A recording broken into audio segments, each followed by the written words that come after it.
It's been no secret on this channel that I'm not the biggest fan of the Sony 10-18 f4. In fact, I'm not a fan of this lens at all. And that comes from my experience with it a couple of years ago where I got one that was, well, it had QC or quality control problems. It was decentered, meaning that either from the factory or sometime after that, one of the lens elements must have gotten dislodged to the point where you would take a photo and one side of it would be perfectly sharp and the other side would be blurry. And that is annoying. And in speaking with some of you guys, I think that it is a common issue with these lenses, also with the Zeiss 16-70.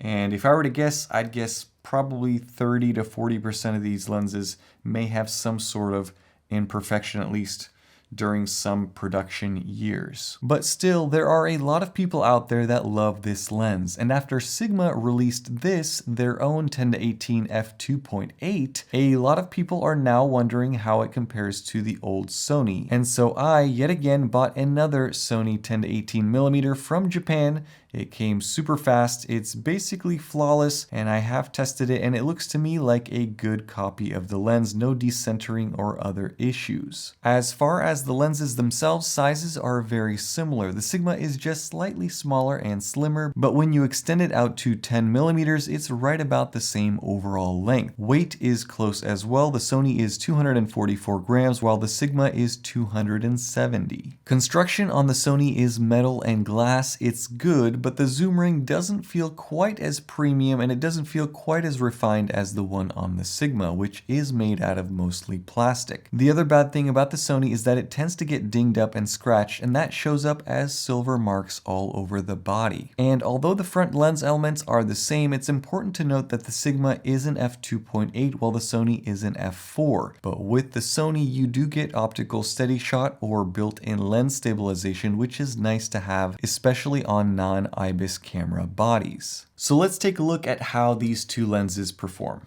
First shot, both at f4, and it is a pretty clear result immediately. The Sony is significantly softer. Now these are tripoded shots with a timer delay on the same body, and I do my best to make these tests as fair as possible. It doesn't matter where you look, top of the frame or bottom, the Sigma is quite a bit better. Now for interiors, most of the time you'll be shooting at f8 or higher, and here there's honestly nothing between them. Equal performance, no lens is really better than the other. Likewise, when you shoot a landscape shot at f8, there really is no difference in sharpness, colors, or contrast. The only thing that I notice in these photos is that the lens flare is a little bit better controlled on the Sigma, and you'll see more of that here. This is 18mm on both lenses and f4. The lens flare is definitely different, and both of these are shot with the lens hood on. Zooming in, the Sigma has the edge in contrast and sharpness, and even when I did this shot at f2.8 on the Sigma,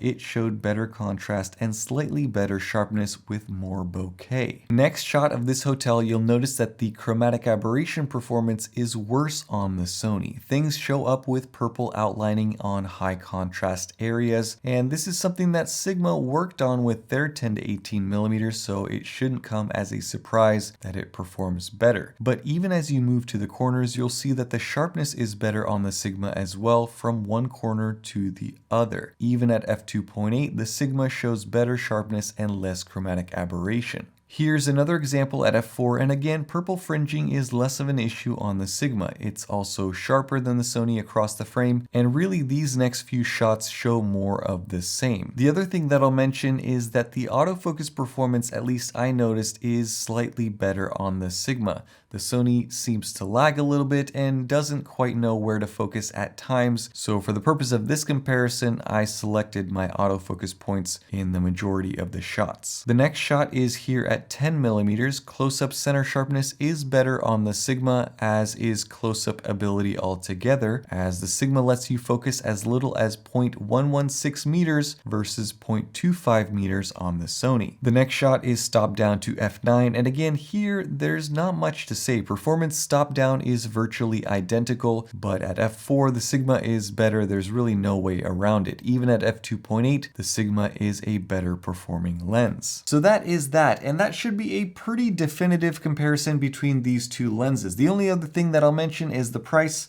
Now the Sony lens has always been around $700 to $800 USD, which is a lot. I don't think that this is in production anymore. It's been replaced really with Sony's new 10 to 20 power zoom, which is around $750. The Sigma lens, on the other hand, is $599. Now, obviously, you can buy these lenses, probably less so the Sigma used, but on the used market, the Sony is about $400 to $500. But for me personally, the Sony just doesn't make any sense unless you buy one for, let's say, $300 or less. I suppose if you are vlogging with it and you want that optical stabilization and you don't really care much about the slightly softer performance, sure, you can get away with it. But the Sigma 10 to 18 makes a much more compelling argument. It's better built, it's made in Japan, it feels better to use, it's brighter, smaller, and optically brilliant. And after you buy it, you don't have to immediately begin to worry about and wonder if you got one that has some quality control problems. So in my eyes, there's not much to think about between these two lenses. I'd say get the Sigma basically every single time. But if you disagree and you want to buy the Sony, well then I'm selling this Sony 10 to 18. And if you're interested in the Sigma, I think it's still up for pre-order for the next couple of days. I think it's releasing the 26th of this month. So I'll leave a link for this lens down in the description. Again, let me know your comments down in the comment section. Thank you guys so much for watching. If you want to see more of what the Sigma is capable of, we just got back from Switzerland, my wife and I, and my wife vlogged the entire trip with this lens and the ZV-E10. So I'll leave a link to that down in the description once she's done editing that and uploading that. Stay tuned for more. Have a nice day. Thanks for watching. Bye-bye.